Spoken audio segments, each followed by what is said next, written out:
the field of education, employment, and empowerment. EMP has a vision to positively impact lives of 10 million people by the year 2030. EMP's mission is to empower the underprivileged for the greater benefit of the society and nation as a whole.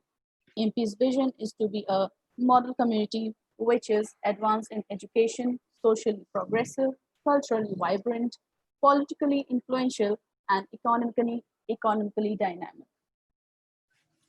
So what EMP has achieved in these past 12 years is right in front of you all in the slide.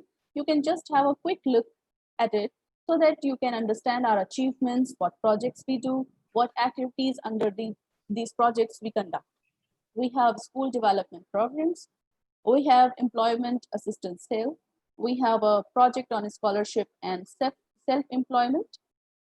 EMP got its resource center with 600 plus career counselors. We also do awards and partnerships. These are our main flagship projects where we work towards benefiting our community and nation. Apart from that, EMP's present is in front of you too. On ground, EMP got more than 100 active chapters. We are present in 25 states and 16 countries with more than 6,000 active members. EMP's online presence, we have 1,25,000 members and professionals who are connected to us through various social media platforms like Instagram, Facebook, Google Groups, WhatsApp, LinkedIn, and Twitter.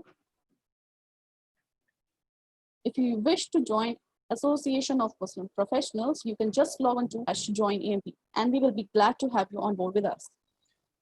All right, so now let's quickly move on to the live session, and I see that a lot of participants have already joined in. So I would like to welcome everyone once again on behalf of EMP. I am Humaira. I am representing EMP, and I'm your host today. I'm associated with EMP as a full-time volunteer member and also working as operations manager at EMP USA. Along with me, we have Mr. Mohammed Shahenshaah Ansari, who's the president of EMP USA from Columbus. I would like to introduce you all to the speaker of Soft Skill Webinar Series Phase 2, Mr. Shah Siddiqui Saab, who is the CEO of Read Academy. Mr. Shah Saab is a career coach, a training consultant, and a management faculty with more than 2 decades of experience in the area of management sciences. Mr. Shah Saab has joined us from Riyadh, Saudi Arabia. I would like to introduce you all to Mr. Saeed Saab, who's the Director of Technology at Swift E-Learning Services. Mr. Saeed Saab has joined us from Hyderabad. Saeed Saab will be taking 2 to 3 minute session about the LMS and assessment at the end of the session, inshallah. Those who have issues and questions about LMS, I would request you all to please hold on to your queries till the session ends. After Shah Saab's session, we will be taking LMS related queries. Please refrain yourself from texting and asking not related questions. For topic specific questions, we will be having a Q&A round as well. Now I will request Mr. Shah Saab to proceed with the session. Thank you. Over to you, Mr. Shah Saab. Hello, everyone. Welcome back. And I appreciate your logging in today. I hope my voice and the picture is clear. Yes. So thank you for joining in our series webinar. Today's topic is business acumen. I'm sure you all are familiar with the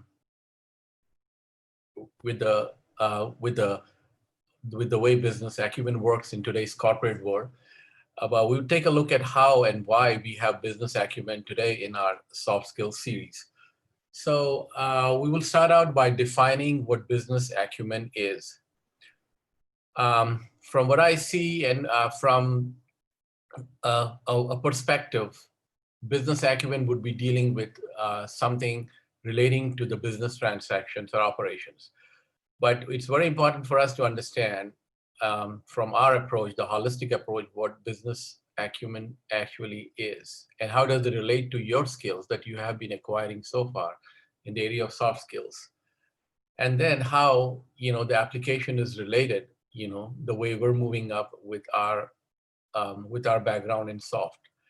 So with that in mind, I would like to ask you a question as to what really business acumen is from a holistic perspective, from a standpoint of organization which has various functions, or from the perspective of a system which has subsystems.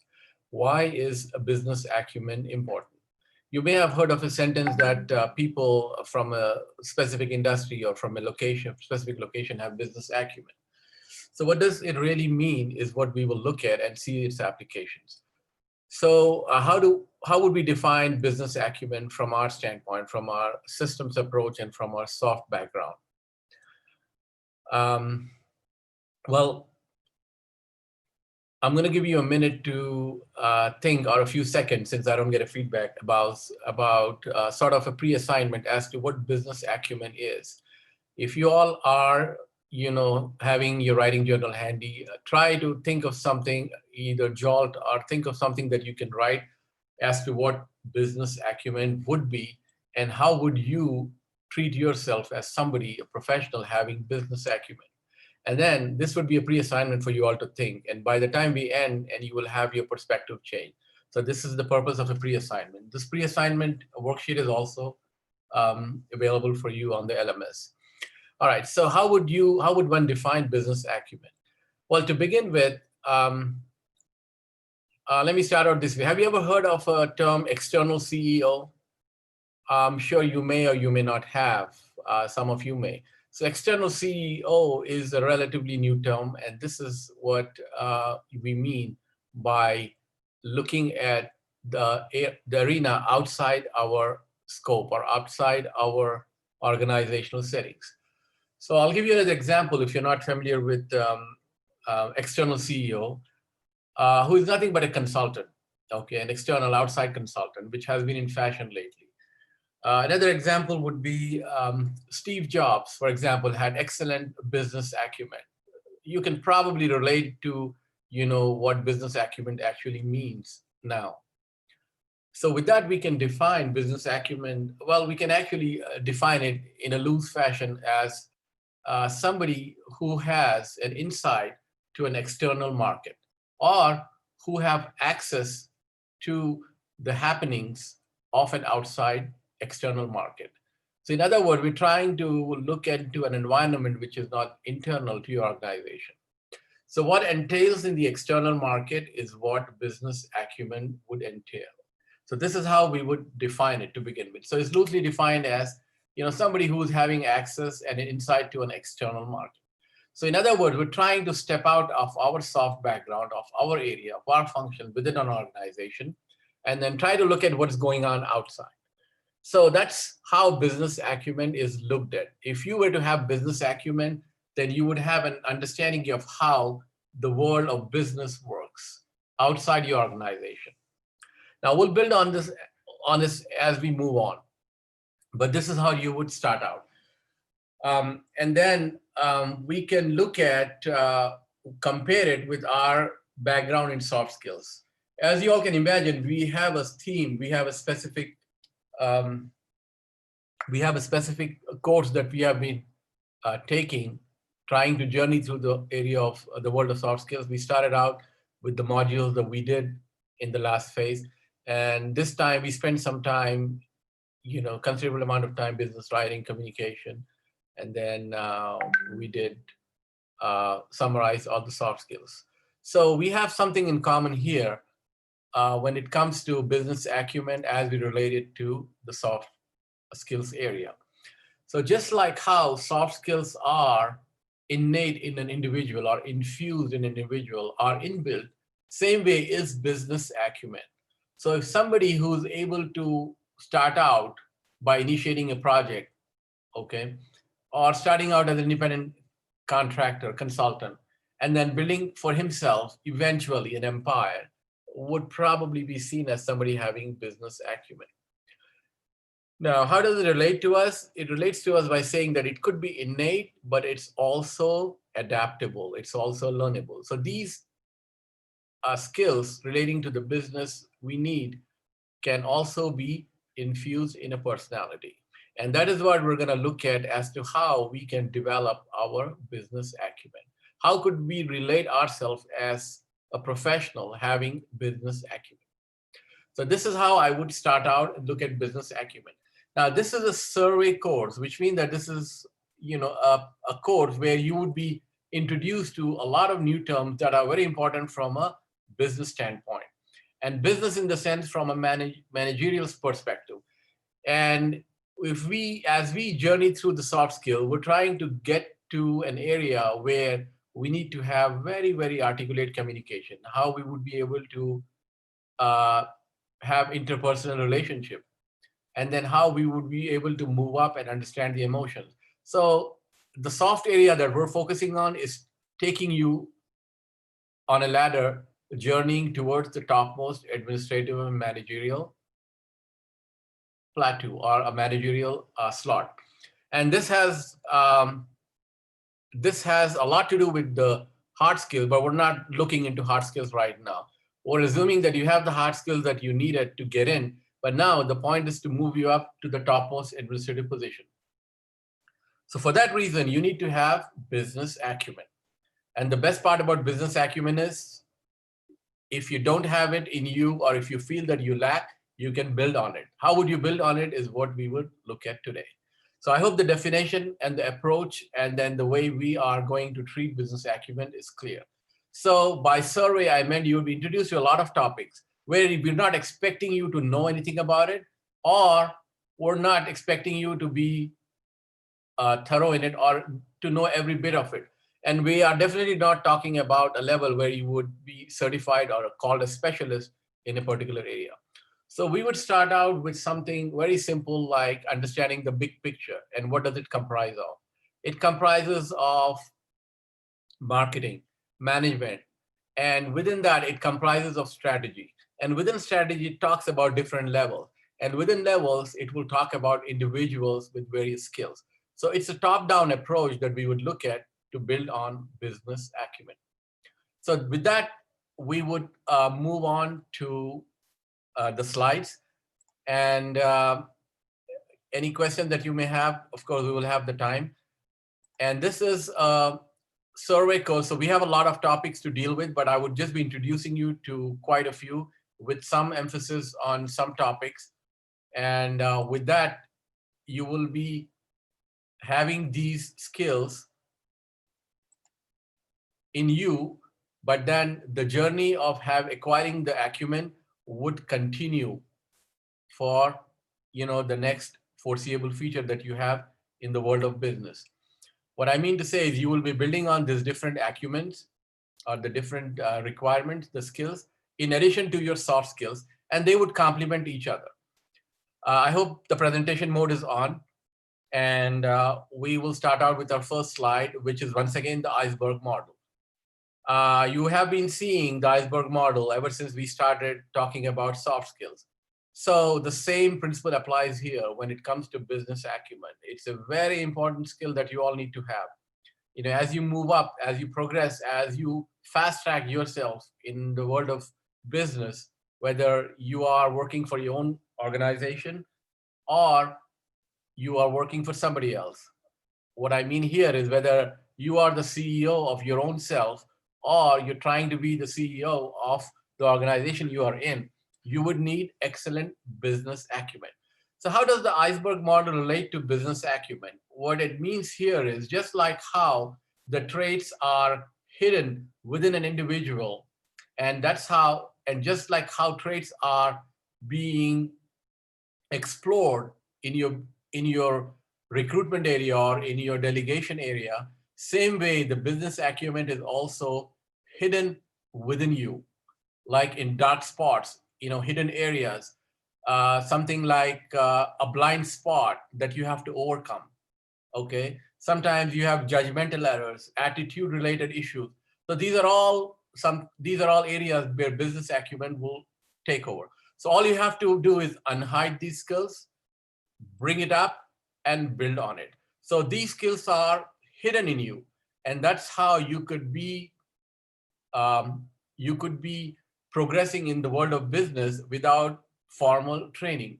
or without the discipline that we need in exhibiting business acumen. So if you have it inbuilt, you would probably find all these topics that I would be covering today very familiar. And if you have a technical background and you already have a business degree over it, then most of the topics would be very familiar. However, from a hands-on perspective, from a corporate perspective, I'll be talking about a lot of other things that you would be learning as you progress through in the corporate world. So the best part about Acumen is it's treated as the principle behind the iceberg model, where you have your acumen hidden that needs to be explored, that needs to be exploited. And if you see those lacking, or if somebody says you based on your interview or based on your test that they give you, or based on the score, the assessment, then you are to know that these skills are learnable. You can have them infused with the right type of training. So with that, we would move on. And once again, I'm starting out with business acumen listed as a competency. The reason why I'm showing you as a competency is to know that there are so many things that involves in today's topic. So whatever you can, you will be presented with, and then you will have to build on it as a lifelong journey. So if you look at business acumen, once again, as a competency, it has multi-levels, 3-4 levels, and there are a lot of things in each level that it's very difficult to go through. But if you are at the topmost level of a manager or a director or the head of an organization, a principal, then you are to have the number 4 qualities of business acumen. These are all indicators of top-notch leaders. You can find this document anywhere on the internet if you would like to look at it in detail. It might also be on the information that's available on the LMS. Now, for those of you who are in the HR area, the human resources societies have also explained it, have defined it in different manner, where you can see organizations, vision, mission, goals. So a lot of strategic terms that are used here, a lot of financial terms, a lot of critical terms relating to business environment, relating to culture, relating to the vision of the organization, as well as the strategy that's being implemented. So it's metaphysical, if you want to call it. Then there is professional HR competency framework. This is about how business acumen is seen by different organizations. It's something that you need to have for sure. The other way of looking at it is as a strategic positioner. Okay, so it would be more of a strategic area than operational area. Okay, so it would be always you will be always up from your unit level, from your specialist position to a managerial position, and so far to a functional and strategic. So this is just about a background on Acumen. So we'll start out with our slides and touch the topics that we need to. So this is an area where you have to access external market. Objectives here is to have a grip on understanding the risk management strategies, okay? Or the risk is a component of business that comes in all different areas. If you are a project manager, you know the importance of risk management, okay? If you are a technical director, you have certain risk involved. If you are a financial analyst, then there is risk, and there is internal and external risk. So you need to have a good understanding of what the risk is. You don't need to be certified as a risk management professional. However, you need to have an understanding of the risk relating to your industry, relating to your organization, and relating to the threats, and how to mitigate it. That's all. You just need to have an understanding of risk. For most other, for IT or technical engineering graduates, I'm sure there is nothing about risk covered in their coursework during their schooling days. And it's actually a drawback, but that's not the case with other countries, and some countries, and versus other countries. So too much technical, will keep you oblivious of the management strategies, the business principles, and the business 101. But in other areas, people are used to are being familiar with accounting principles, and cash flows and so forth. So we have three major areas here. One is risk in the management area, and strategy, which is an overall blanket um, coverage, and then financial terms. This is, you know, um, a major part of Acumen, where you need to be familiar with the financial terms. So if you have a degree in finance, you already are familiar with it. But if you don't have a degree in finance, all you have to do is get an understanding of the basic things. And if you read any high level, um, administrative, or those newer topics like the 10 top skills that the CEOs have, or the 15 good habits of the CEOs, something like that, you'll run into a lot of these financial ratios that you have to, and it won't take long for you all to get a grip. So depending on your position in the corporate scene, where you are or where you want to be, you have to get yourself familiar with these terms. So we'll start out with looking at what's in a big picture. It starts out with finance. It starts out with strategy. It starts out with decision making. This is all throughout. All right. Most of you may have heard of the term strategy, of course, but really having a grip on strategy and trying to understand the way strategy is implemented in the corporate world is very important. So strategy can be defined as a profitable action, and it means a lot for the people in the marketing department.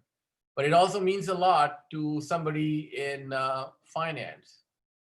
And then it also means a lot to somebody who's in the HR. So with strategy, you have to understand that it's the common language where everything that an organization does from a unit level to the topmost level, any action that he takes, any statement that he gives out, any mission that, the organization undertakes, and any project that's delivered will always have to be in accordance with the organizational strategy. Okay. So anything that a company does will have to have, itself aligned with the corporate strategy. Now, this sounds like, a difficult task. But if you have a strategy that's clearly defined, then it's not anything that you can miss. But there are many organizations who are being very profitable and have no idea what their own strategy is. All right, so I wouldn't be surprised. Strategy is also relatively a newer term, with the advent of social media and the internet, strategy became very popular. But there were organizations that had strategy, and there were organizations that exist without any strategy. And there are organizations that do mishaps relating to strategy. And there are organizations who are, going in a certain direction and suddenly make a turn without giving any regard to their strategy. So whether it's a services organization, whether it's a hospital or a political, arena, you always need to have a strategy. That's how important it is. So it's time for you all to understand what your business strategy is, what your organization strategy is, and what do you focus on, and how would you stick to your strategy. So you would have to be familiarize yourself with strategic docs, which means that, the financial statements, the balance sheet. And then even more would be the company's mission and the company's vision. You would have to see how the mission of an organization is taken and cut into pieces and thrown everywhere in the strategy. So when somebody looks at the strategy and how the strategy is implemented and how the strategy is in reality working out, then with a keen vision, you would very clearly be able to understand what this organization stands for, because it will have its mission and vision pop up in its strategy implementation, which means that if there is an organization doing certain thing on the field in a certain way, people will know that this is an organization that's geared towards the social responsibility. So this way you will understand that this is an organization which is um, you know doing a lot of social work. That's because that's their strategy. And immediately with that, the name of the organization will come to your mind. Okay. So if you see a lot of philanthropical work going on in third world countries in Africa, you will have an idea that it's probably Microsoft behind this company, this project. Okay. So that's how strategy, dictates terms. That was just an example. So with business acumen in the world of understanding the big picture, you would have to, first of all, take a look at more of long-term interactions as opposed to short. Okay, short-term interactions is very simple and very visible.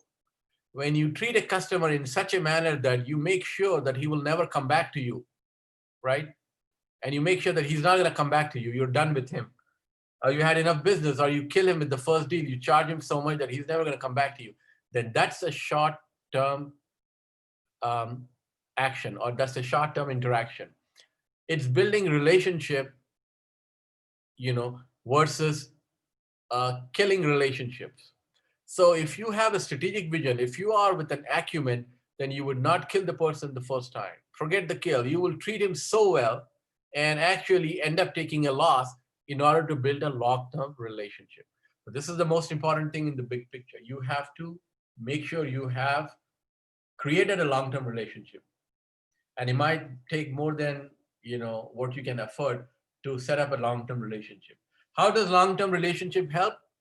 It helps you, in valuing yourself. It helps you in expecting the customer loyalty, and it helps you having a customer come back to you and refer, and the word of mouth.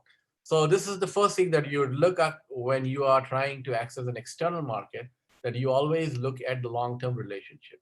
But there are many organizations that live on short-term relationships. I really pity them. It's not because that they don't want to do it, but they have no idea how to handle this. Okay, you can see it from a very small petty business to an organization, that's making a lot of money, and they make sure that you won't come back to them. So they make sure that your competitor, gets the benefit. And what is the proof that you have built a long-term relationship? You'll get a feedback. I talked about feedback, in the past, saying that it's ubiquitous. Feedback is ubiquitous, which means that it's always present. I think I just talked it last week. So for those of you who remember, I wanted you all to check out a 30-second video. I'm forgetting the name of the management guru who said feedback is ubiquitous. But if you type it, you will find it. So basically, you need a feedback, and it has to be a constructive feedback, criticizing you, and it has to be a receptive feedback, and it has to be reciprocal. So there are many ways of looking at what a feedback is, but you make sure you get a feedback, ask for a feedback, be honest with the feedback, and as long as you're asking for a feedback, you know that you are in for the value. You are offering value, your product is value packed, and so forth. So that's about how you would understand the big picture. And relating to the big picture, we would look at how we would develop growth opportunities. So when it comes to recognizing the opportunities, identify the market trends, actively research customer needs, pay attention to competitors. What it means here is, as you are on a quest to improve your business, you are to do all the due diligence. You have to come up with critical thinking.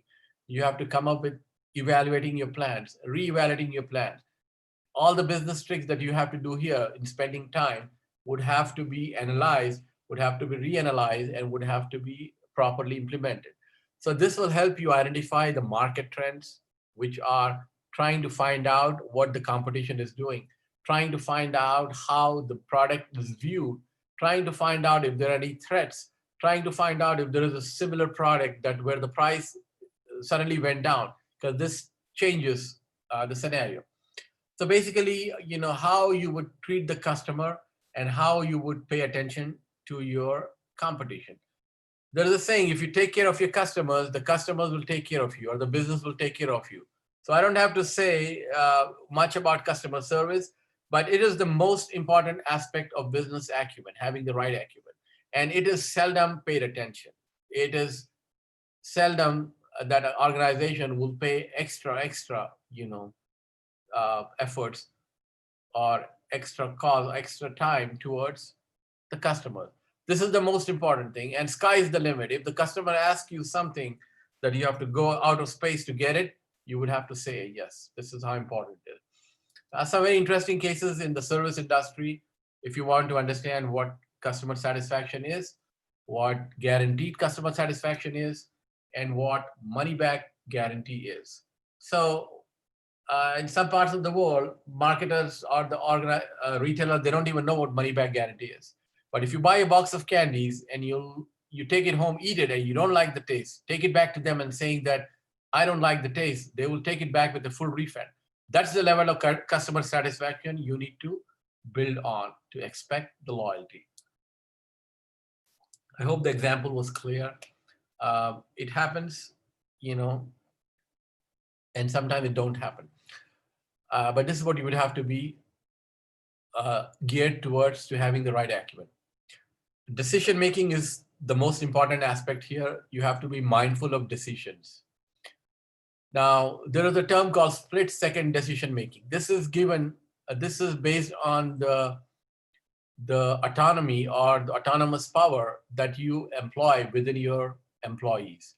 So decision making has to be quick, would have to be mindful. It cannot be just, out of a gut feeling, but it has to be, properly studied. However, decision making, would have to be in the moment, which means that you have to have many a times the power to make the decision given out to your employees. And this is how a business progresses. There is a company called NICOR, NICOR, that you can look it up and see how the decision making was decentralized in that as an example. So within the big picture, everything is related. Be comprehensive, be balanced, be incorporated. What it means here is if you have a defect in your product, how it will affect your sales, and when the sales are affected, and how the after sales are affected. So this is to have an idea how everything is integrated in the world of business. This is a part of the acumen. All right, let's take a look at the big picture. Angela had to decide which direction to take the company to improve the profit margins over time. She could invest in employee training to improve customer service, or she could cut labor further to save money. Cutting labor would fix the problem immediately, but she was not sure it was the right decision. Every time she thought about cutting labor, she became nauseated. After careful consideration, Angela realized that she felt cutting the labor went against her mission to treat all employees as valued team members. After gathering data, she learned that sales began to dip when customer service complaints increased. Additionally, there was employee interest in a training program. Her intuition told her that implementing a training program would increase long-term profits. All right, take a look at this slide, what Angela did. In most cases, what you do is, I know it's common notion, to cut something to reap something. So what they would like to do is either cut the employee cost relating to training or their salaries. And then they would think that this will actually impact their margin, their bottom line, but that's not. So in decision making, you go by intuition. You have employees, you had a trusted employee for 5 years. Now you want him to let go. Now, how would be your feeling? She was nauseated, which means that she was not feeling well. So she had an intuition, her gut feeling saying that, no, I shouldn't be doing this, or I should be doing something else. So this is, your feelings versus, what you want to do when it comes to cutting on labor. This is, something that's related. When I said everything is related, Angela. This is what you would go. All right, we're gonna move on after the big picture. Let's look at a very important topic known as KPIs. For those of you who are not in business finance, this is probably a new term. But by business acumen, what I mean here is you have to get yourself familiarized with KPI, what KPI stands for, and what the KPIs are relating to your project, your department, and your business. All right, for those of you who are not in the marketing business, who are having a technical background, the first skill that you need to learn as having your right acumen is to understand what a KPI is. So it's key performance indicators. These are known as vital few as opposed to many useful, which means that these are the few indicators of your business that you have to pay attention as opposed to the many other useful indicators. So these are metrics, these are measurable, these are quantitative, these are qualitative. And then you would have to get yourself, first of all, inquired as to what your job entails when it comes to KPI. So if your job description or if your position relates to employee retention, then that's your KPI, and you have to make sure people don't leave your company, otherwise you're responsible. In the marketing term, there is a term known as known value item, KVI. So when you go shopping, you will see on the brochures the price of milk, the price of rice, and the price of bananas, for example. These are known value items. And that's what the retailers keep on the top to sell you their service. So the same way KPIs are, quantitative, qualitative metrics that relate to your bottom line. And you have to have an idea about how the KPIs are measured, how the KPIs are designed, and how the KPIs relate to your position. There are hundreds and hundreds of KPIs, just like the indicators of economy. There are hundreds of indicators of economy. There are many, many KPIs that you have to relate on. You have to learn how they would be designed and how they would matter. It's decisiveness. It's based on how you would, decide as to which KPI is important. For example, if you were to set up a framework to design KPI, you would have to look at the way it's described, and most importantly, how this relates to the performance and goals. So you would have to define the area that you would have to look at as to how the performance is measured. And then you have to identify the criteria and you have to measure. For example, I talked about employee retention. So you'd have to look at how many employees you were able to retain in the first quarter of this year. If the number is up, relating to last quarter, then you're doing good with the KPI. It could be many things. It could be in sales. It could be in profit. It could be relating to, any operational areas. Now you have to remember that KPIs relate more to the operational areas, the bottom line, not the strategic areas. And as an example would be something how you would be able to initiate and work on it and take it all the way further. So this is what we're concerned about when it comes to KPI, how we would handle it on a day-to-day basis. How would we handle it now? How would we land? And the example that I want to give is the cockpit of a pilot.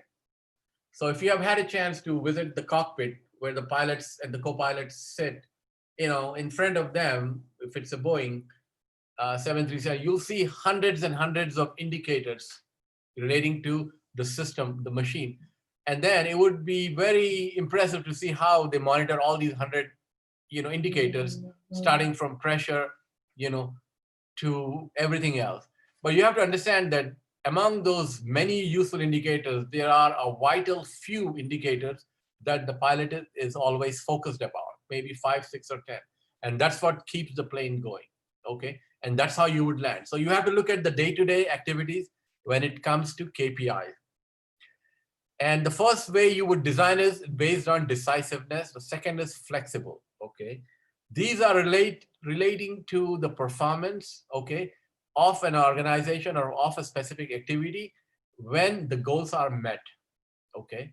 So when the goals change, you will change the KPI. For example, if there is a product in the market and suddenly the price has dropped, you can look at, an example. For example, would be Nokia. Whenever Nokia products came out, the price went down.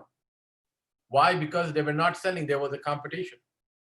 So although Nokia had a niche, but its products always went down in the price. So people who bought the product in the first few weeks or the months of its launch paid twice, too many compared to the price of the Nokia product phone, for example, that went down. So they had to be flexible with their KPI. They changed the KPI down from a profit margin of 50% to maybe 25%. So it would have to be flexible when the goal changes. You would have to review, and buy-in is very important. Whenever you have a KPI, you have to make sure all the stakeholders have had it approved, okay? And then the next one is initiative, okay? Initiative is a task you're willing to take that does not exist and that's profitable to your business. It's very common in the corporate world to say, I love initiatives, right? You hear, I love initiatives. So what is initiative? Is relating to a performance that you are trying to meet or exceed. So this has, you know, its root linked to the KPI. So the KPI will tell whether the initiative is working or not. So how would you have a strong initiative? Look for solutions, not problems. Offer to fill in when gaps occur, learn from the mistakes. In business acumen, you always have to be honest. You always have to be admitting your mistakes. You always have to be learning from your mistakes. So as a business, as a professional having acumen, you always have to set up a process of inquiry and you have to learn your way through, which means that anything that you do might go down the drain. But remember, there is never a project or initiative that you took that went down the drain and you did not learn from it. Okay, so this is how you would look at, sometimes you win and sometimes you learn. All right, let's look at KPI now. Lee needed to increase customer satisfaction. He planned a customer survey initiative to improve service. He decided to start small and set a target of 10% improvement over the course of a month without talking to stakeholders or consulting data. The metric established was total complaints to customer service. The key performance indicators targets were inflexible and established without employee buy-in. After a month, customer complaints to customer service dropped 7%. However, the feedback on customer surveys indicated that many were still unsatisfied. All right, this is what the case is about. Since it's a short case, I have these, the main points written here if you can read it. One KPI was customer satisfaction. So you can say he derived it by saying number of calls divided by total calls. Okay, whatever the number came was the percentage. And he planned a survey, to improve. And the metrics was total complaints to customer service. And it dropped to 7%. Now, in the beginning, he forgot to have a buy-in, which meant that he forgot to ask his coworkers or his employees. He didn't get the buy-in. So if you do anything in the corporate world without the buy-in, then you would be in trouble. So anytime you have a new project, you always have to give it to your superiors and get their approval. That's all it is. All right, so here we're going to talk about the risk management strategies. Okay, this is a very, very broad topic. And for those of you who are project management professionals, they have a newer brand in there known as RM, risk management, RMP, something like that. But anyway, risk is, a factor that always needs to be mitigated. It needs to be identified. It needs to be assessed. And then it needs to be monitored and mitigated based on the levels. And sometimes the risk is zero, and sometimes the risk is high, and you have to change courses. So risk management strategies doesn't entail to any regulatory body. Okay, it doesn't mean that you are a risk management certified professional, you understand risk. Risk is everywhere. Risk is with employees. Risk is a dysfunctional team, which is nowhere written down. You can't even calculate in metrics. Risk is related to the feelings, to your emotion. So you just have to be very savvy about risk. It starts out by identifying risk, okay? Trying to assess risk, how much risk is involved, and then trying to monitor it so you can see how you can bring it down. That's all risk is about. In your own areas, in your own department, study, or try to have an idea where the risk factors are. Based on your experience, you need to know, you already know where the risk factors are. And that's how you would try to analyze, that's how you try to monitor and mitigate. So there has to be a continuous assessment. As you can see, objectives, related to objectives, potential, triggers, and the level of tolerance, and the probability and impact of risk, and the responses for risk. You would like to know how you would cut the risk, and you would like to know how much variance you can have risk. I heard a bell ring. I don't know what that is. Moderator, please look into it. All right, so when it comes to risk, there are internal and external risk. Internal risk is relating to your company that you can maybe source it well. External risk is not in your hands. For example, if you are in the finance area and you have your internal risk as cash flows and anything relating to employee capabilities, employee contributions. And then if there is no money, if the profits are down, then that's a problem. So you have to look into the area. Same way, there are some risks that's beyond your environmental organizational environment.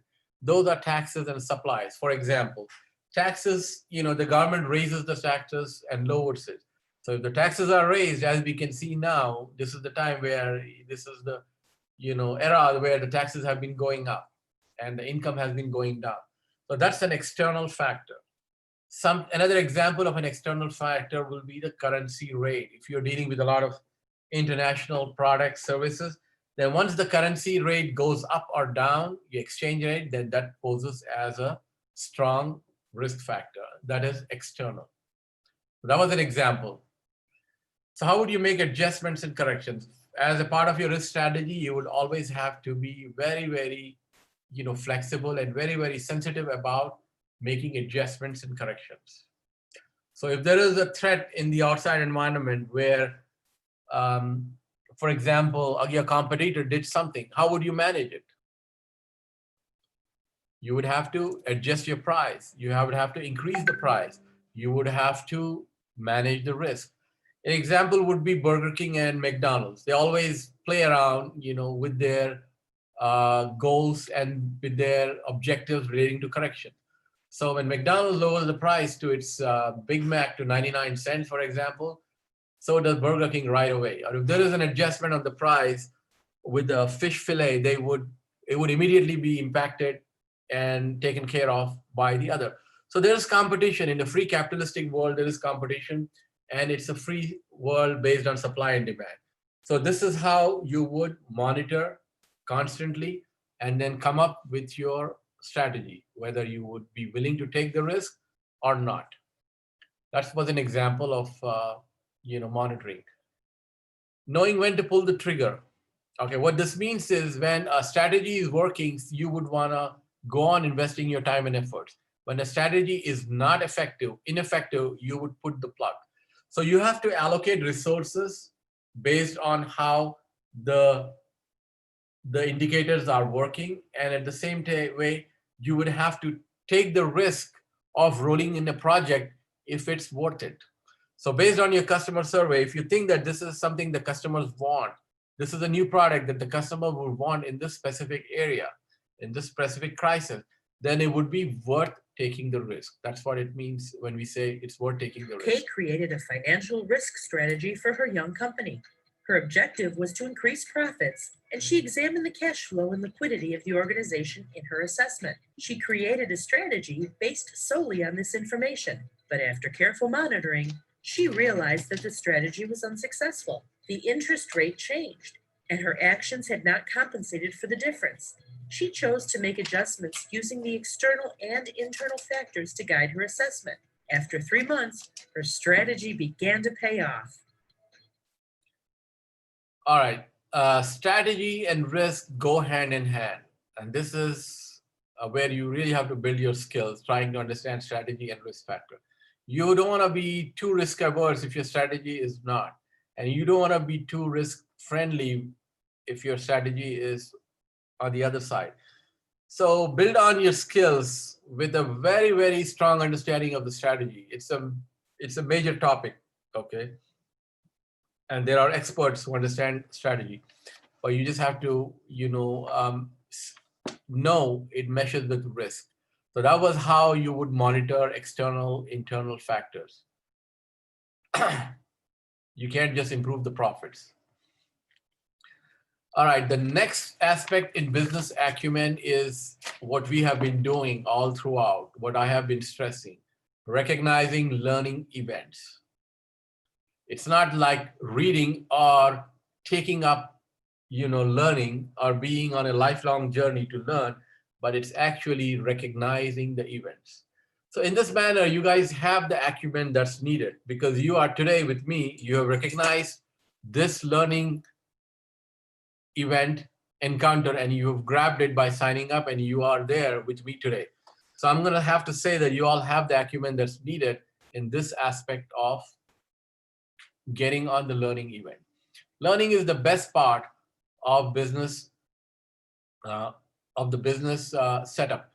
Learning is the best part for you as a human being. Learning is the best thing. I can't say enough about, learning because I've always, brought it up. And then here, the aspect of learning is recognizing it. How would you do it? Many ways of doing it. One is the webinar that we're doing. The other one is reading whatever comes your way. Imitation. When was the last time I said imitation is good when it comes to getting on the English conversation, the accent? So imitation is not a bad thing, although it has a reputation when it comes to imitation jewelry or imitation products. But it's okay, it works out well. So you be sure to imitate, okay, when it comes to your business or your acumen. Exercise, practice, which is exercise. Experiment, possible outcome. We have some exercises that you can try. Interaction, okay? Now, interaction is a term that we talked about in emotional, area, in empathy, in time management, but you really have to understand what interaction is. It's more than action. There's a very a very funny story where three people are stuck in a, to emphasize interaction, stuck in a treasure island, and they get bored talking to each other. Among the three, one was a guy who would love to interact. As you can see, there's always one character who would be boring but would be interacting. So they all prayed to be taken, for a miracle to be out of this island that they are stuck in. And then their prayers were answered when suddenly, a bottle came rolling down their way from the sea. And then there was a genie in there who said that your wish will be granted and ask for one, each of you. The first one wanted to be gone and be with his family. And the second one said that I would like to be somewhere in Central Park area in the city of New York. And then his wish was granted, he was gone. When the turn for the third guy came in about what his wish is, where he would like to go, he said, I'm getting bored. I like interaction. Get these two guys back in. And both of them came back. And this is how you have to be obsessed with interaction. If you all got, what I meant from this story.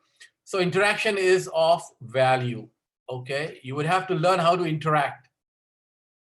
And this would be the best way to exhibit and apply your soft knowledge. Decision making, how would you learn from your decisions? Well, if your decision went wrong, you have learned it, right? And you learn mostly from your mistakes. If you do something right, there's nothing there to learn. You already know how to do it. But if you miss it and if you make a mistake, and that's when you would learn. So in systems thinking, errors of commission and omission are very important. You have to be able to appreciate the errors and how you make errors and how you learn from it. And once you have learned from your mistake, it's known as learning the hard way, which means that you will never forget. Other learning opportunities, take a look at how you would identify the problem. Learning opportunities from problems. Solutions, make a decision. Case studies, okay? Case studies tells you what went wrong and how you would have best analyzed it. And then when it comes to learning abilities, try to extract your blind spots, okay? These are spots hidden in your self as a talent that has not been banked. So how would you bring up with it? You would have to request a feedback. You would have to reflect, study your own self. So that was about the learning opportunities. Craig felt like he was running in circles at work. He was always putting out fires that came from his past decisions. He was not sure why he kept making mistake after mistake and faced problem after problem. As a result, the first few hours of each workday were unproductive. They were devoted to handling problems that should have already been addressed in the decision-making process. Finally, he decided to break the vicious cycle. He examined his past decisions and identified a repeated pattern of poor communication in his planning. Craig chose to learn from this mistake and alter the pattern. After taking advantage of his knowledge, he faced fewer difficulties and gained back precious hours in his workday. All right, so if you feel that you are going back and forth every day in your Craig workday felt with, with some, mistakes relating to your pattern of work or your organizational set, that you really have to, study, learn from your mistakes, ask, get a feedback, be honest about it. So it has a lot to do with being honest, getting a feedback, and trying to admit your own mistakes. So he's saving 2 to 3 hours of his workday. Now, in business, some of the answers that you need to know, although it's very easy to get answers to anything that you need in the internet age we live in, but there are something very, very important that you have to know as to why you're coming every day to work on time and why would you do. So if you are in a position and if you have no idea how your position, your job description, and your responsibility impact the bottom line, then you are in a dark spot. You need to really get an idea about how your company runs based on your. So this will actually give you the authority, the power to understand that your contributions are of value. So I don't need to tell you how to do this. Whatever you're doing, you need to examine yourself. If you are a product seeker, you have to understand, how this helps. If you are providing service, you have to know how to improve your service and then how you would influence the bottom line. So these are the questions to be answered. Do you know what the last year's sales were for your company? Well, if it's a big company, it's very easily available on the internet. If it's a small company, you have to go ask, okay? So if you were to know that your sales were like, say, a few 100,000 or a few 100 million, then you know where your company stands, okay? But sales doesn't mean anything. It doesn't mean that's how much money you're making, okay? Because there are cost of goods sold that you have to deduct. So you have to get an idea into having a grip on the financial aspect of your company or the financials. And this will take us to understanding the ratios, okay, the financial ratios. So if you know what a profit margin is, then you probably know what your net profit is. So most organizations, it seems, have a net profit of 13%, but I don't agree to that. There are companies who make more than 30%. There are companies who make, a lot more than that. So what would be the profit dependent upon? The first one is COGS. They call it COGS, cost of goods sold. This is the price that you pay for your raw material, okay, or for your inventory, or for your labor, to have your product or services, distributed or readied. And then there are operating expenses. I'm sure you all understand what operating expenses are: payroll. And in the end, there are interest and taxes from the other side. Taxes, as you know, is an external factor. Interest too is based on the loans, if you have a coverage to service. And, if you have a high interest paying loan, then, you're better off, being equity sensitive as opposed to being a liability sensitive organization. So you would have to build on your financials. There are very, very readily available handy guides that talk about the basics of finance that you did if you don't have a background. And you have to get into not just understanding what a profit margin is, what a gross profit is, or what the expenses are, but also an idea about how to calculate some basic ratios, right? Like the return on investment and so forth. For anything that you do, even if you are a small business provider or a service provider, you need to know what your return of investment is. All right, let's look at the business skills here. Shelley's printing company had a profit margin of 7%, down 2% from the previous year. She decided to improve her finances by cutting costs. She began by negotiating with her vendors, which saved her a decent amount of money. She also cut labor in half. Customers complained about longer wait times, and her long-term employees soon found jobs elsewhere. This required her to hire and train new employees, By the next year, her profit margin was unchanged. All right. It's usually the case when you want to increase the profits, what do? You would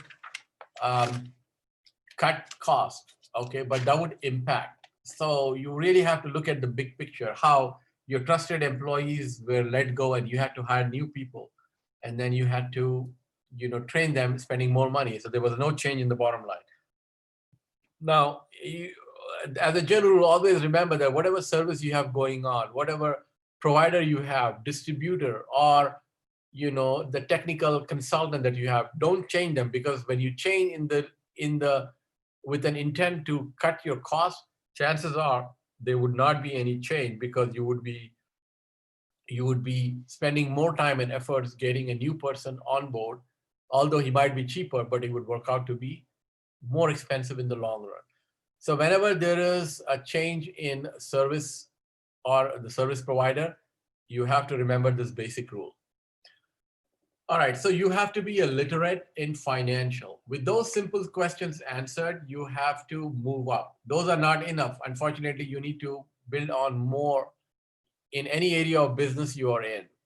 Whether you are on the technical side or a senior manager, you need to have a good grip on some of the financial terms.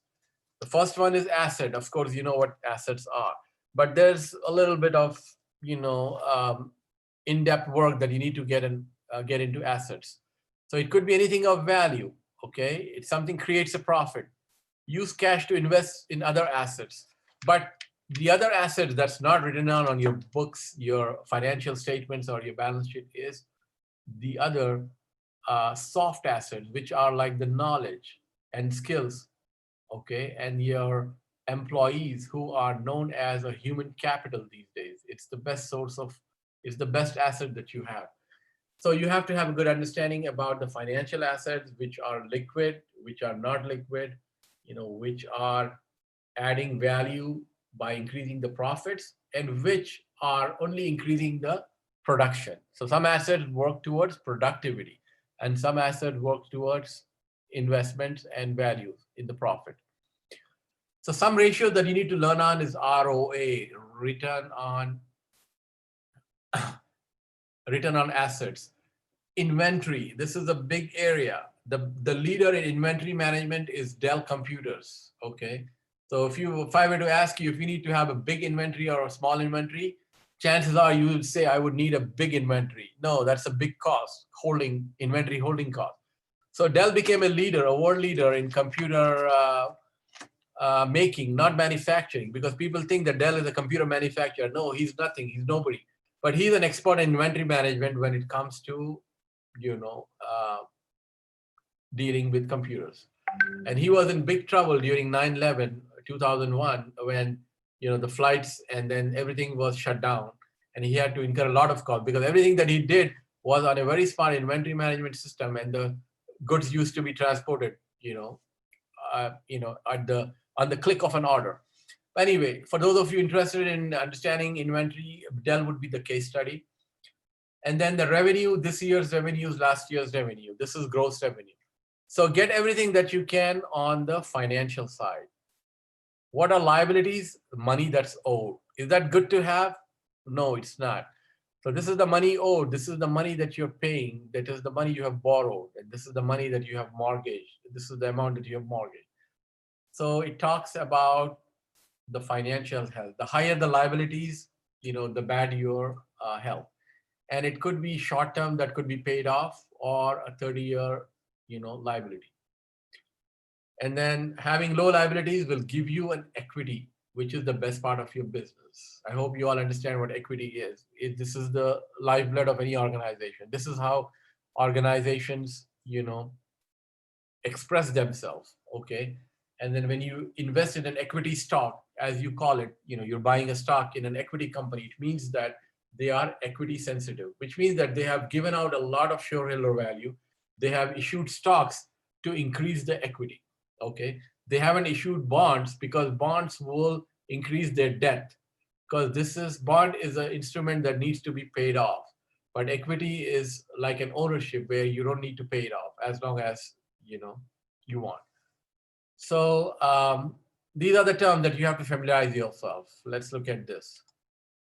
Tim was considering a small business loan to purchase new equipment for his company. He estimated that the equipment would improve productivity by 10%. His total liquid assets equaled $100,000. His total liabilities were $85,000. He was not sure if he had the equity for the 5-year loan that he was hoping for, but he filled out the application. The loan amount that he applied for was $25,000. All right.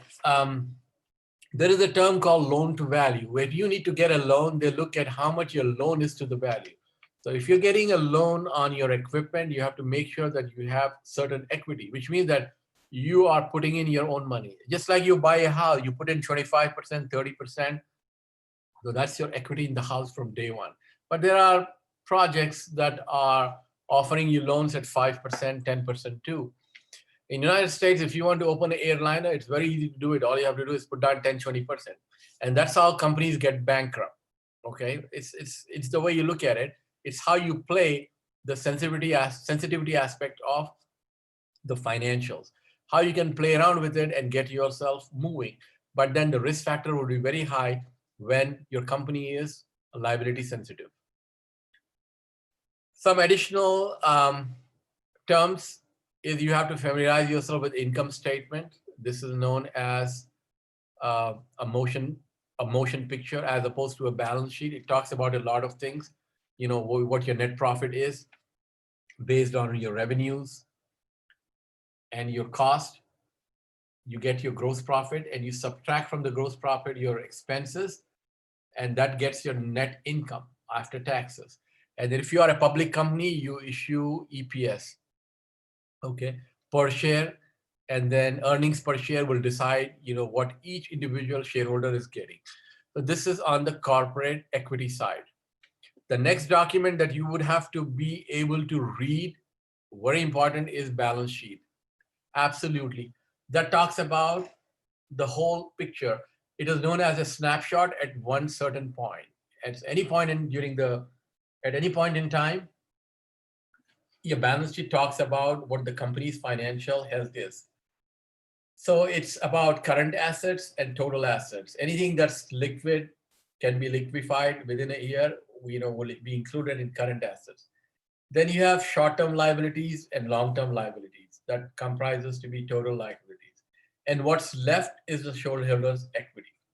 So in case of liquidation, when the company is bankrupt, you know, the assets are sold, and then the value salvaged from the assets will be given to the shareholders, after which, the money salvage would be given to the creditors, after which whatever is left is given to the stakeholders or shareholders or stakeholders. So this is how it works. When you set up a business using public money and you have debt, then the debt is paid, after which the money will go to the public. We have many, many big mishaps in the corporate world where companies went down because they didn't have a good grip on their finance.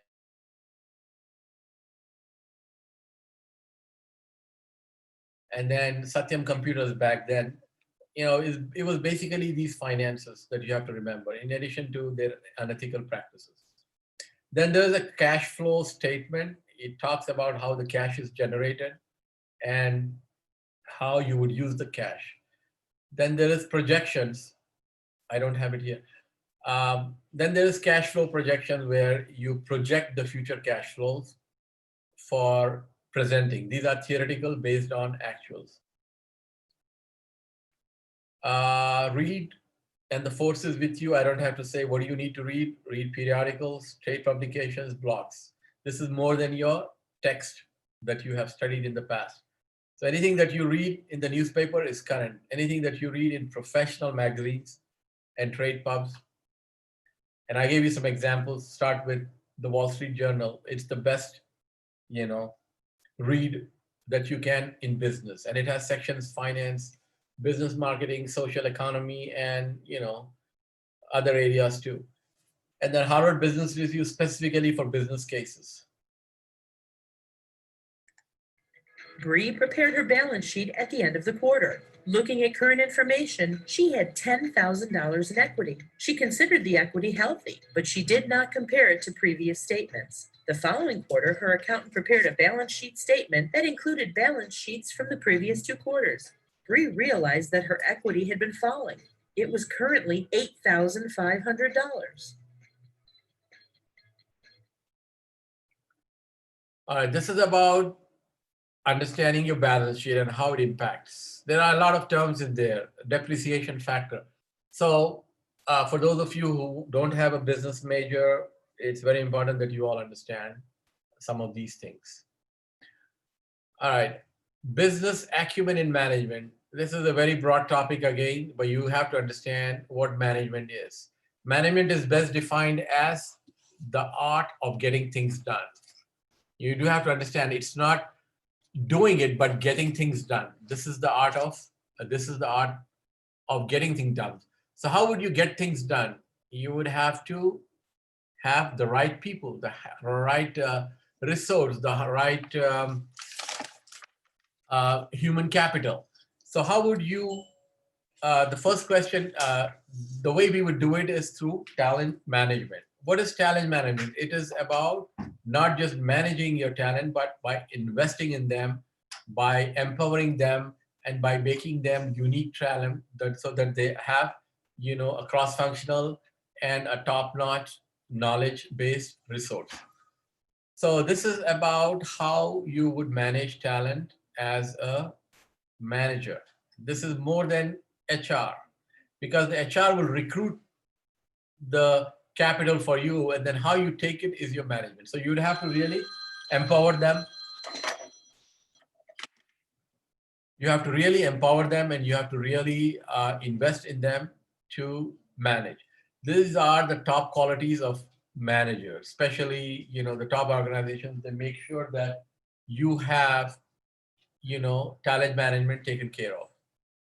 And then that's one area. The second area is change management. As you all know, in today's world, nothing is constant except, the only constant thing is the change.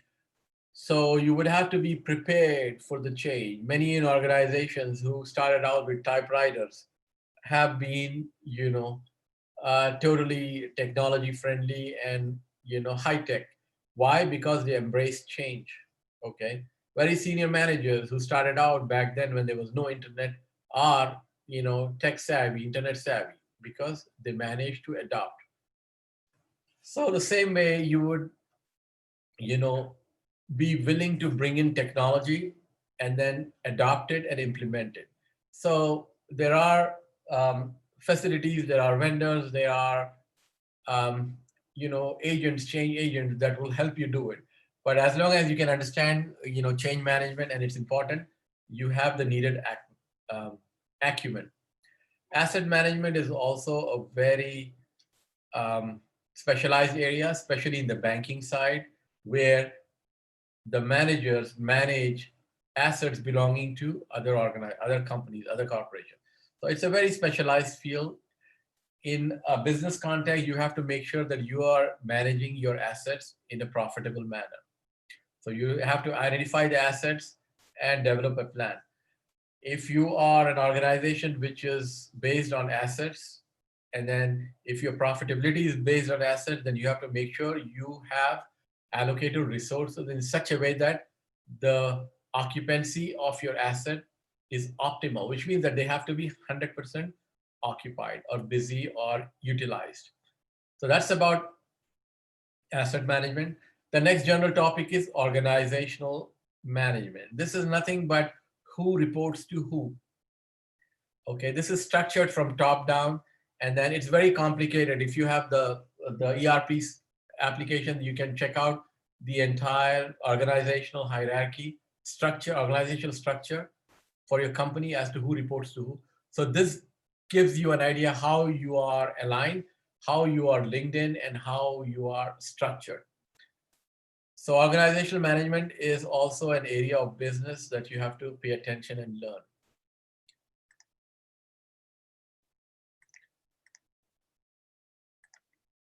All right. Angela decided to update the IT system of her company. She was sure that her employees would be thrilled with an easier to manage point of sale system and other technological advances. Angela sent out a memo with the date of change, and she was surprised by the reaction. No one seemed excited, and some employees vocally complained. Still, she was certain they would embrace the change quickly. 1 month after the change was made, productivity dropped by 7%. All right, for change management, you have to always seek the approval. Okay, you cannot surprise people, your employees, your team with the change, and you need to have the proper buy-in. That's the skill you need to bring about or to implement change. All right, critical thinking in business. This is thinking outside the box. This starts out with asking the right questions, assumptions, exploring perspectives, examining evidences, different implications. So this tells you what? That this is more of a emotional area where you have to understand where everyone is coming from. And most importantly, your perspective of the business, of the project, of the chain may not be same or may differ from the other perspective. So everyone is guilty of having their own perspective. So you would have to examine, the basis as to how, the perspective is taken. One check or one control mechanism on this one is to make sure you get your questions answered, which means that if you're sitting in a room trying to talk about a new project, initiation, change, or implementation of a project or a new idea, then you have to make sure that before the meeting ends, everyone in the team or everyone in the room has a consensus. This is the hallmark of top leaders. So don't leave the room with 80% approval or 90% approval or even 95% approval with one team member offended, with one team member not given the due regard, or one team member unhappy. It's one, but makes a whole lot of a difference. So the hallmark of the right leader is to have a consensus, 100%. And then you have to play around with the data in critical thinking. You have to make sure you organize the data. If you have to analyze 5 papers, 5 project reports, then you have to analyze it. And once you analyze it and you read it back and forth on and on, then you would be able to imagine, or you'll be able to see a trend. So trend analysis is the best way to conclude organizing data. I remember the last minute email or the email at 5 o'clock when we talked about strategic email. These relates to the reports that you analyze, and then you look at the trend. And once a trend is visible, then it's so very easy to analyze the trend and to conclude. So the data has to be organized either virtually or physically. So as a part of the analysis, you would evaluate the information, you would decide facts or opinions. Biases has to be totally taken care of. When it comes to a consensus, you have to make sure the consensus was met. And if the consensus is there, then there is no chance for a biased decision or a biased view. So intuition, gut feelings, all these things are a part of critical analysis. And how would you ultimately make the decision? You would look at the results and see how the decision will impact and the options available. When it comes to implementing or when it comes to announcing a decision, there are a lot of factors in there that you have to make sure. So based on your groundwork, from organizing data to critical analysis, the consensus, and not having any bias, the result would be foolproof, which means that it will be taken care of all different ways. There wouldn't be any options left that you have uncovered, and you have also checked the feelings of your own self and the employees. So that's how you would make a decision. Doug was considering joining forces with a startup. The company was exciting, and there was a good chance that it would be profitable. The preliminary data and financial statements were positive, and Doug was leaning toward accepting the offer. One day he read a negative expose of the startup written by the startup's competitor. The article made Doug nervous, and he decided that he would not go through with the business deal. All right, so you would cross-check, check references, check what's on the internet before you decide or make a decision. Sometimes, the world is full of defaulters. The world is full of characters, so you have to make sure you do your due diligence. All right, we have lastly key financial levers. How would you get the financial leverage is very important.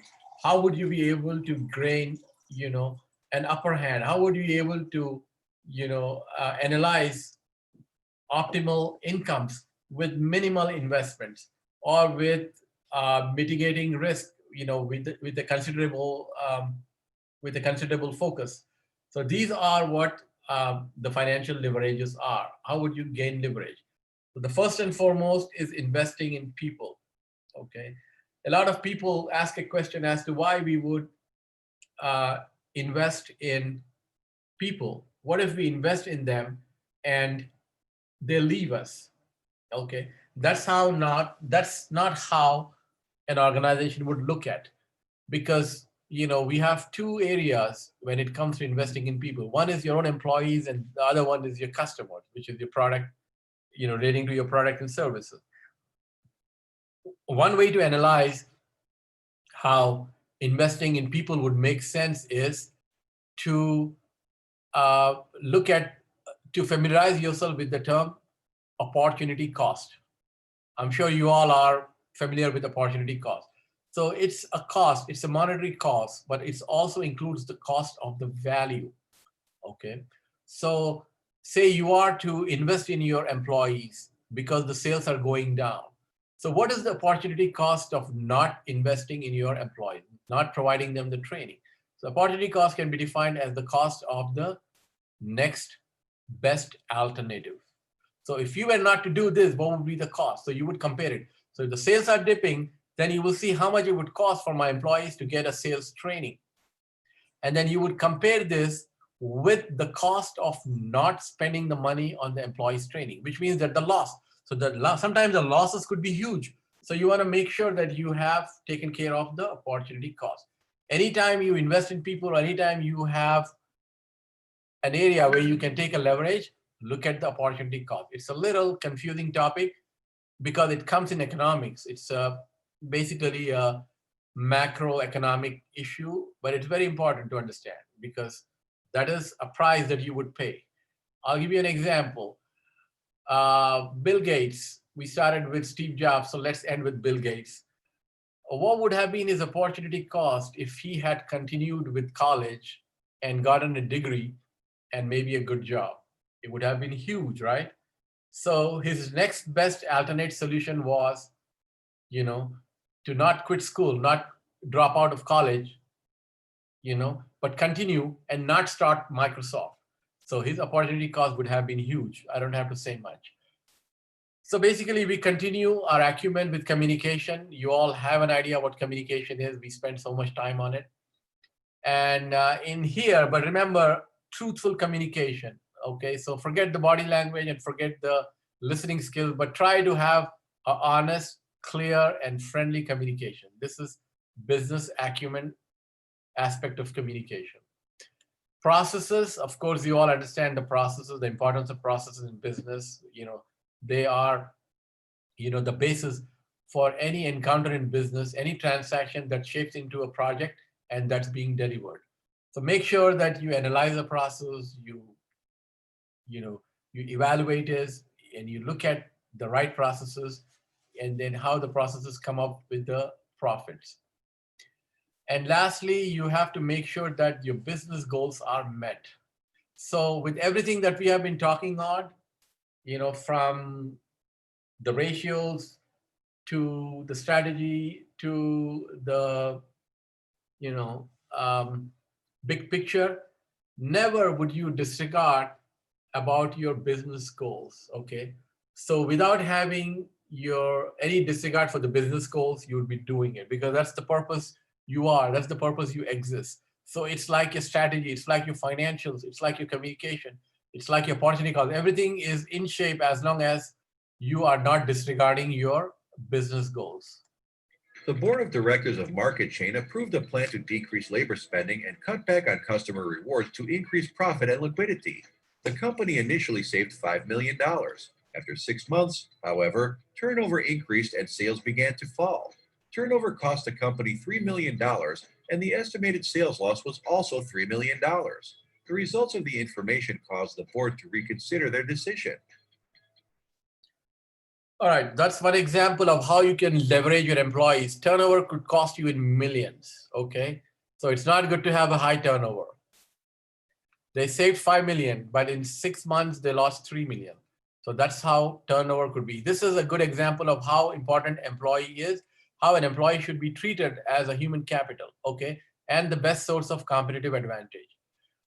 So that's about it on business acumen. Like I said, this was a survey course. However, you have been introduced to everything, and the purpose of a survey is to get a grip on it as you move on. So this is a lifelong journey that you would have to build on for business acumen, and your goal here is to get to the topmost position in management with the acumen. You already have the self, and you already have the acumen. So with this, we would be ending our little off-track topics of stepping out of the soft skills, but we'll be back next week with a more concrete, soft area, which will be coaching and mentoring. And this is a very important topic.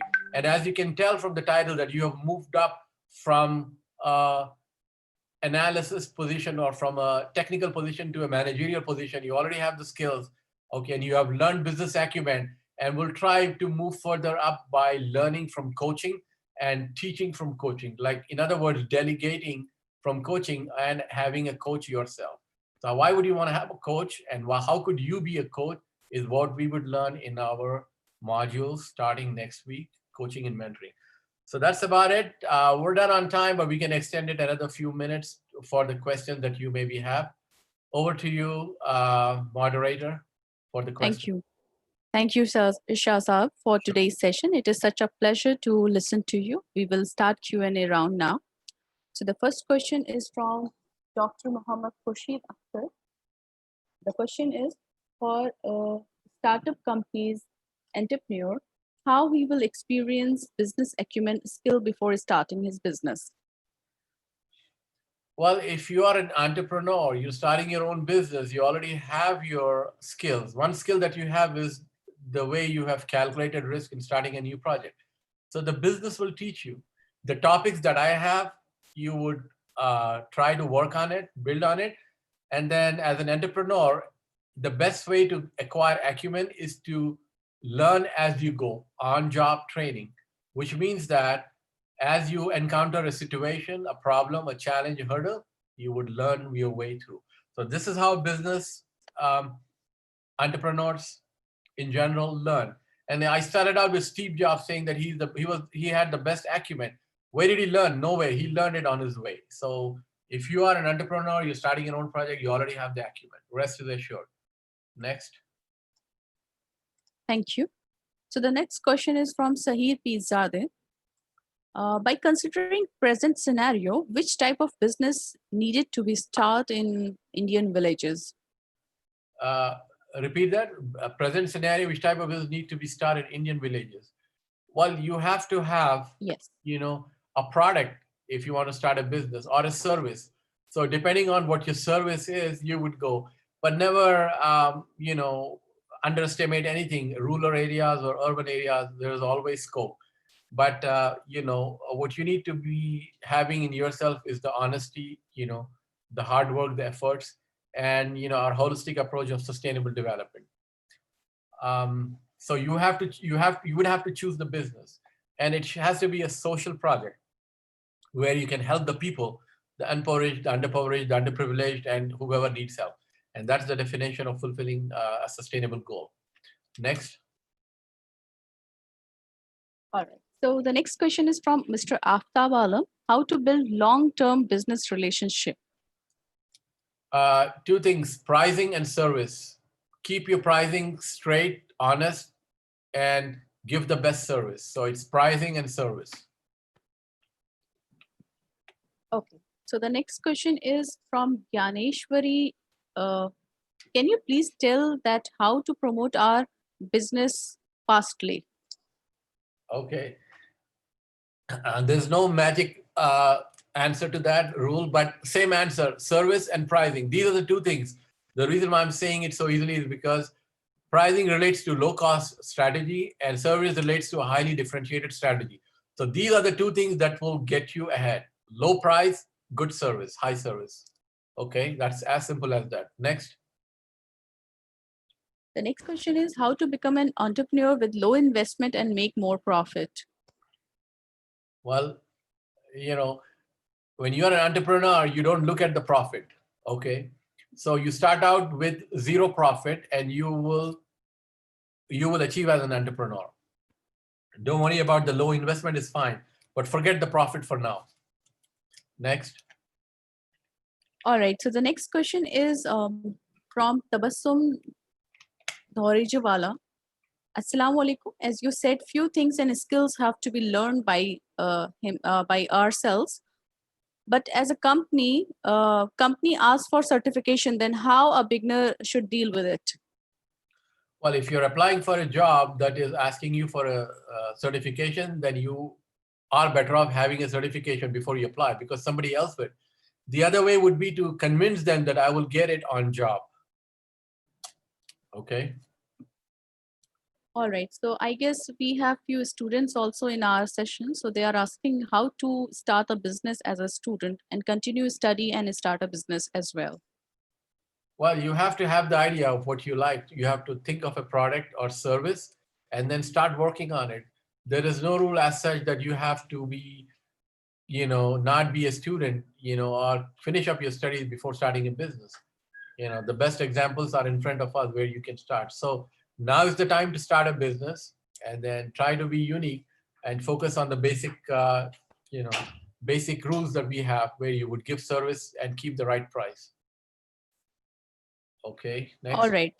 Thank you so much, Shaza. We are done with the question and answer round. Thanks Thank a lot for addressing to all the queries raised on business acumen. So through business acumen, we will be able to improve in our judgments and decisiveness skills. It will help us recognize learning events, manage risks, and definitely increase in our critical thinking. So developing these skills will surely help our audience in seeing the big picture, developing a risk management strategy, will know how to practice financial literacy, develop critical thinking, practice management acumen, and finding key financial levers. We will meet again for our next session on Monday, that is 20th July, same time, 7:30 p.m. Sure. And we will be emailing you the details of our next topic and its objectives. For any queries, issues related to the LMS and assessment, you can write to us at office@ampusa.org. To all the attendees, it is always a pleasure to have you all on board for our sessions. I'm sure through these learning sessions, which AMP has organized in collaboration with the Read Academy and Swifty Learning Services to benefit the youth of society and nation as a whole, you all will get benefit in many, many ways. Keep joining us in these sessions to learn from our highly qualified and expert speaker, Mr. Shah Siddiqui Sahab. You can also spread the word about us and our sessions. Keep yourself updated through our website www.ampindia.org/pastwebtalks. If you want to join us, kindly visit www.ampindia.org/joinamp. Looking forward to seeing you all again on coming Monday, that is 20th July at the same time, 7:30 p.m. for our next session. I would request Mr. Saeed Saab to talk about the LMS for a few minutes before we end our session. Thank you. Over to you, Saeed Saab. Thank you, Amira, and thank you, Shah Sahab, yet again for the Thank you. wonderful lecture. We have been getting a lot of queries on the LMS side of it from the previous audience and from the new audience as well. So I'll quickly, summarize what is LMS all about and how do we take the courses. So basically, A learning management system is something what we have been providing to all the users who have been attending the webinar, wherein we are giving access to certain reading materials where people can access, the e-learning module, take the assessment, and also the other referencing material as well. So having said that, it is very important that you, as a learner, you clear the assessment in order to get the certificate. So that is a must. So this is how, the dashboard will look like once you sign up.